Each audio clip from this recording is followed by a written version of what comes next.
astuce, qui est cette fois plutôt une règle que vous pouvez appliquer, va être la suivante. Donc ici, c'est une règle à retenir.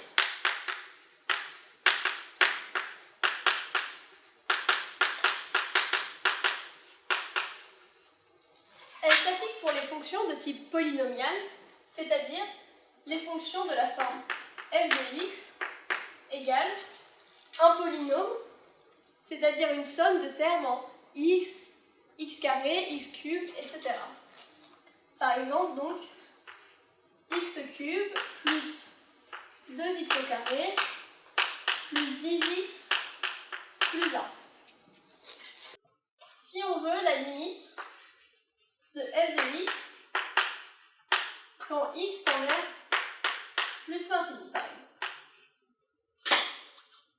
Ici, on a 4 termes qui sont sommés. Donc si on veut appliquer les règles qu'on a vues avec les sommes, il faut calculer 4 limites puis les sommer. Ça peut être un peu long.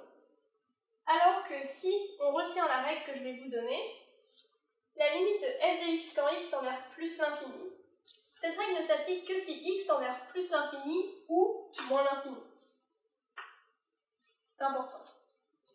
Donc pour x tendant vers plus ou moins l'infini, la limite de toute cette fonction va être égale à la limite du terme de plus haut degré, c'est-à-dire du terme qui a la plus grande puissance.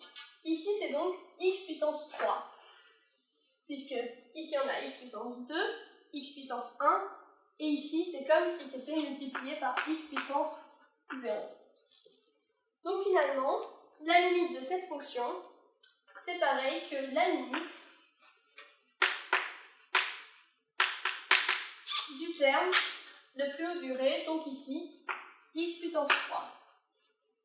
Et finalement, x puissance 3, donc si c'est quand x tend vers plus l'infini, cette limite vaut plus l'infini. Si c'est quand x tend vers moins l'infini, cette limite vaut moins l'infini. Ainsi, vous n'avez pas à calculer les limites de 4 termes, mais seulement à vous intéresser à celles du plus haut degré. Mais ceci ne vaut que pour des x très grands ou très petits. Parce qu'à ce moment-là, on considère que le terme en x puissance 3 va grandir ou diminuer beaucoup plus vite que les autres ne vont varier. Donc, il, entre guillemets, écrase les autres termes et on ne s'intéresse qu'à celui-là. On peut étendre cette règle à des quotients. Regardons par exemple une nouvelle fonction. Cette fois-ci, f de x égale x au cube plus 2x sur x puissance 4 plus 2x carré plus 3x plus 1. Là encore, si on regarde, il faudrait calculer la limite en haut, en calculant la limite de chaque terme, la limite en bas, avec 4 termes, puis regarder les règles du quotient, c'est assez long.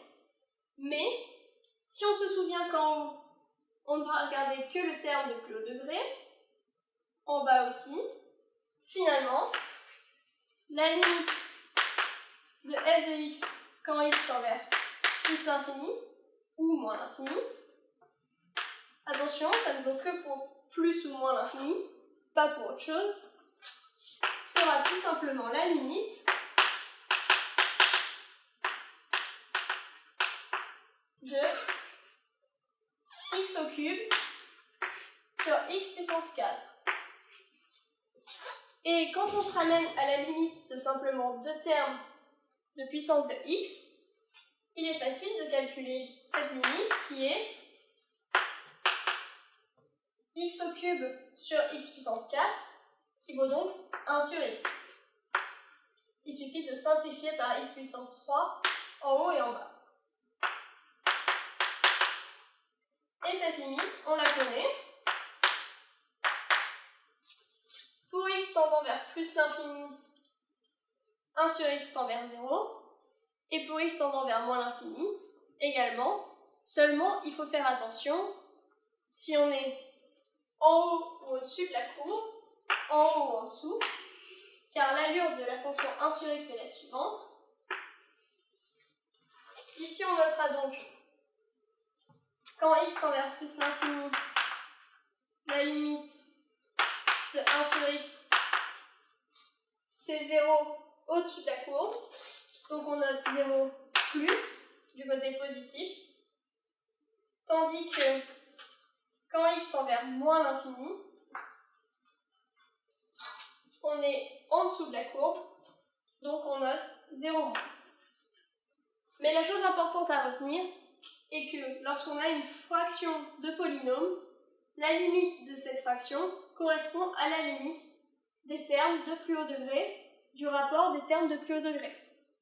Mais attention, cela ne s'applique que pour des x tendant vers plus l'infini ou moins l'infini.